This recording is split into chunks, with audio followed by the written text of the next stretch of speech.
विकासाच्या कामात लक्ष घालायचं असतं. मी ज्या ज्या काळात अलीकडे मी सांगितलं मी मुद्दाम बघत नव्हतो, अधिक लोकांना संधी द्यायची हा माझा हेतू होता. पण याचा अर्थ या भागासाठी काही ना काहीतरी केलं पाहिजे हा विचार डोक्यात होता. आताच या ठिकाणी MIDCच्या कामगार संघटनेच्या प्रमुखाचं भाषण झालं. त्यांनी सांगितलं किती हजार काम करतात, किती म्हणजे काही हजार लोक काम करतात. MIDCमध्ये इथे 100 ते 120 कर्मचारी आहेत. म्हणजे त्याच्यानंतर छोटे उद्योजक आहेत 20 ते 25 आणि इतर व्यावसायिक आणखी 20 ते 25 आहेत. कधी इंग्रजीत पाहिलं होतं उद्योजक? माझ्या काळात तर मी कधी पाहिलं नव्हतं. आज उद्योजक इथं तयार झाला, आज कारखान्यामध्ये काम करणारा कामगार झाला. घर बदललं का नाही? राहणीमानात फरक आहे खरे. अगदी साधी गोष्ट आहे. मी पहिल्यांदा इंग्रजीत आलो तेव्हा चहा मिळाला. ते ज्ञानोबा काय त्यांचं नाव साळुंखे, त्यांच्या घरी चहा मिळाला. कशाच मिळाला? खिचडी, गरम पाणी, गुळाचा खडा आणि फुफू करून खायचा. नंतरच्या काळात आमदार झालो, 5 वर्षांनी पुन्हा आलो तर खिचडी केली, तर कान तुटलेला हा कफ आला. ते कफसुद्धा कसा असायचा? कान तुटलेला.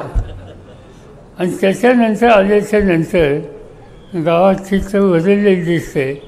लहानशी टेबल खुर्ची आहे, बसायला जागा आहे.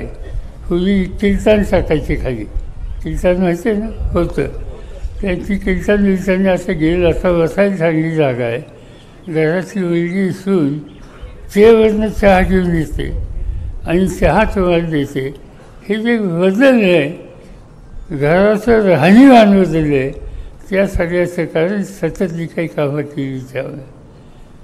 आणि आत्ता जे काही सांगितलं गेलं की रानाई शिरसायचं असं आहे आणि आणखीन काही गोष्टी आहेत, मी सच सांगतो मला माहीत नव्हतं.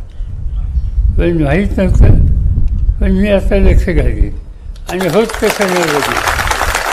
सगळं सांगायचं म्हणजे या कामात ज्यांचा जबाबदारी आणि अधिकार दिला हे त्यांचं काम होतं, त्यांच्याकडून झालं नाही म्हणून गप्पा बसून चालणार आहेत. आणि त्याचं कारण माणसं माझी आहेत. या लोकांनी जीवाभार मला प्रेम दिलं, साथ दिली प्रत्येक गोष्टीच्या आणि अनेक गोष्टीच्या संदर्भात. मला एक गमतीची आठवण आहे. सोफियाचं लग्न ठरलं. लग्न बारामतीत करायचं होतं.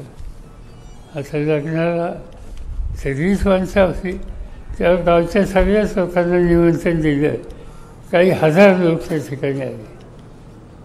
पण गमत तुमची आठवण ही आहे की त्यांचं जे लग्नाला लोक येत होते भागाभागातनं, या भागातल्या लोकांनी रस्त्यावर ते येणाऱ्यांना अडवलं आणि तुम्ही चहा घ्या, काहीतरी घ्या. म्हणजे प्रत्येकाचं स्वागत तिथं उंजवली पासून सगळ्या रस्त्यात जेवढी गावं आहेत तेवढ्या गावच्या लोकांनी या पाहुण्यांचं स्वागत केलं.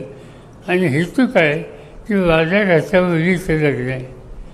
या भागातल्या प्रत्येक माणसाने सोफिया ही माझी मुलगी आहे ही भूमिका घेतली.